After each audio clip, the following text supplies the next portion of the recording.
nanalo ka? Tuloy tayo ngayon. Alas tayo. Bukas. Alas 2. 1,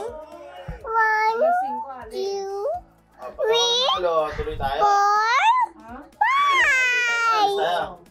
1, 2, 3. Masak lang. Ganun lang, 1, 2, 3. Sige ta. 1, 2, 3. Talo ka pa rin. Nakakadalawa ka na kanina. Wala nang daya yun.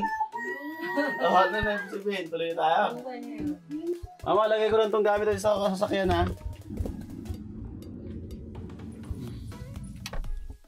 Ready na ang bed natin. Camera natin, syempre.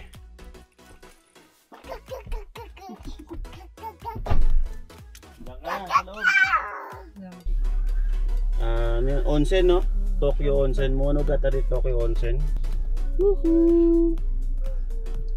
Woohoo! Kita nyo, no? Ganda, oh.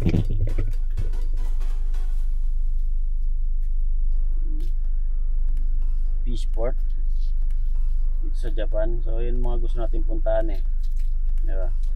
Oh, Gunma to. Wow, ang bangis ng biyahe natin. 3 hours, alas 3 nandun na tayo. Okay, so let's go, let's go.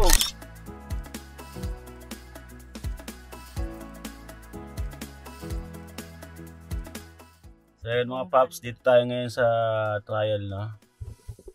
Bagong ano to, supermarket, bagong tayo.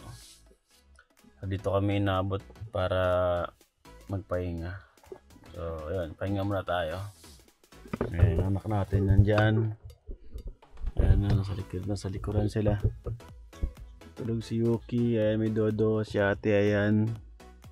At syempre kami ni mama, hindi na kami uunat masyado, pero ayan, higa na rin muna kami. Siguro mga 1 oras na kami magpapahinga. Biyahe naman ulit para bukas malapit na tayo dun sa spot natin. So yun, sleep muna tayo, pahinga tayo. Good night mama, good morning. Tulog pa si Yuki. Ngayon lang alas ito nakatulog eh. Okay, let's go. Good morning. Thank you sa trial. Malaking tulong yung parking mo sa amin. Nairawas na naman namin yung isang gabi namin sa yung parking lot. So let's go, tuloy na ang biyahe. Punta na tayo doon sa ating destination. Ohayo gozaimasu.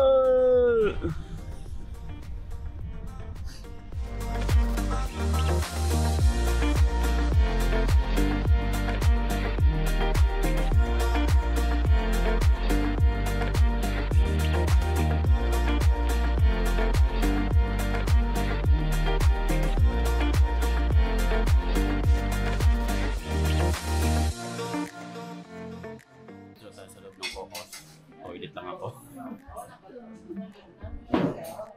Ito yung setup ng pagkain nila. So, maraming pinagpilian. Mapapuwa ko. Pakita ko sa inyo. So, yun ang foods natin.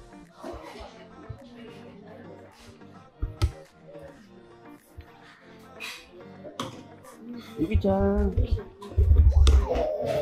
Oh! Yung kinuha natin mga papusap, napakarami. Sulit na sulit.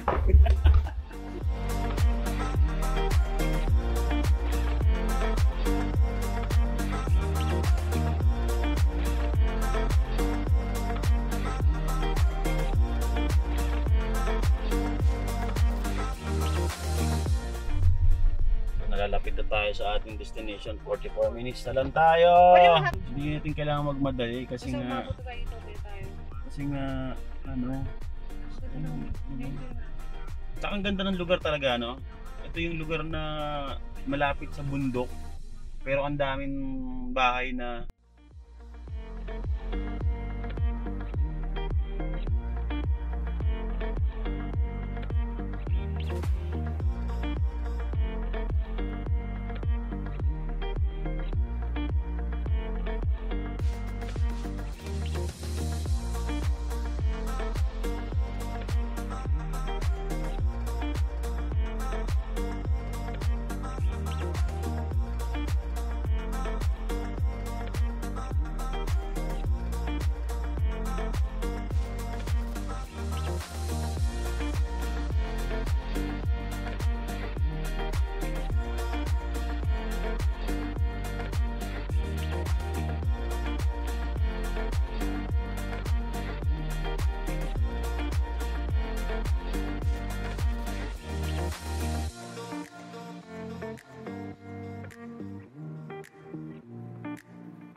pag-uwi natin, gabi na sigurado.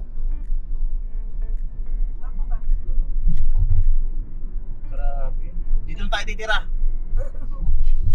Dito na tayo titira. Ayoko na sa ano. Ayoko na nag-ano. Dito na tayo. Oo, nasa gitna kasi tayo eh. Nag-ano. Di, Saitama, Yuki, Ibaraki. Diba? Dito tayo lumipat. Matutuwa si JR dito kung dito siya. Kung pupunta lang niya itong mga ganun spot na meron siyang sasakyan dito. Shoutout sa ito. Pagdating mo dito, mamasyal tayo dito sa lugar. Open eye, feel the waves cut through me, hypnotized by the sounds I'm breathing in. So yun na nga, dito na tayo Mama, dito na tayo Ang ganda lang talaga ng pwesto ng Mama, no? Ang ganda ng spot na to. Talagang tingin ko mabibitin tayo ngayon sa lakad natin ngayon. Ano pwede? 18 piraso to. 18 na spot. Tapos 18 na spot, tapos ang pupunta lang na ang oras tayo dumating dito. Alas 12 na. Pero napakaganda. Hindi na ano natin. Napakaganda ng lugar, no? Lalo dito sa spot na to. So let's go!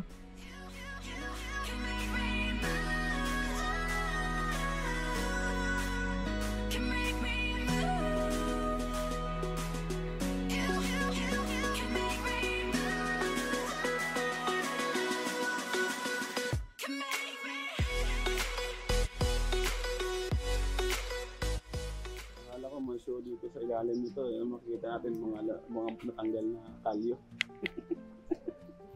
Kaya ito. Sarap sa paramdam pagtapos ng ano eh. Pagtapos no, Mama, sarap sa paramdam. Pag-aaron mo. Sige. Ha? Ito mga box oh. Wow. Grabe naman yan oh. Napakaganda dito mga paps. Wow. Para tayo mga paps. Kasi nakita na natin.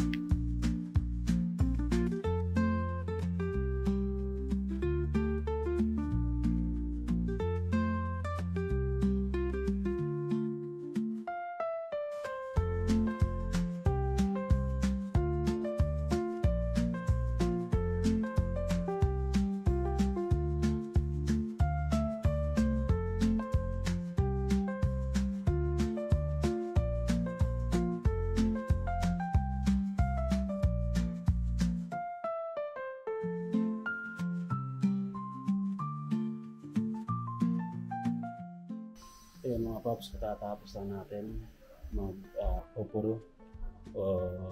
Ayan. So, kapitan natin dito. Ayan mga paps, katatapos lang natin mag-onsen. So, ayan, makakatuwa kasi sobrang sarap sa pakiramdam pagtapos. No? Tatanggal talaga yung mga stress mo. Yung mga nararamdaman mo sa katawan, sobrang yan. Kaya goods na goods. Lahat kami hubo eh. Hindi pa rin ako sanay. Pagpasok mo ng pintuan, lahat sila parang tingin mo, feeling mo nakatingin sila sa'yo. Kasi hubo ka na papasok, paglabas mo, pagdating mo ng locker, yung huling locker doon, kung saan pwede mo ilagay yung iba pa, ayun, hubo ka na doon. Tapos, shower ka, sabon ka muna bago ka lumubog sa onsen, no? So, ang sarap ng pakiramdam. Yung pakiramdam mo na parang nilalaga. Pero ang sarap, grabe. Ang sarap sa pakiramdam ng init. Tapos walang pakialamanan. Ayun, hubo kayong lahat. Tinatago ko pa yung tattoo ko kanina. Ayun yung pinakamahirap pag may tattoo ka talaga sa Japan. Hindi ka makapasok basta-basta ng onsen, lalo kung kitang-kita yung tattoo mo, yung mga nakasleeve ka, no? So, yun. Mahirap yun. Pero yung sa akin, halos ang buong likod na yun, tinatakpan ko ng towel. Ang matindi nito, pagtapos ko, pwede palang may tattoo.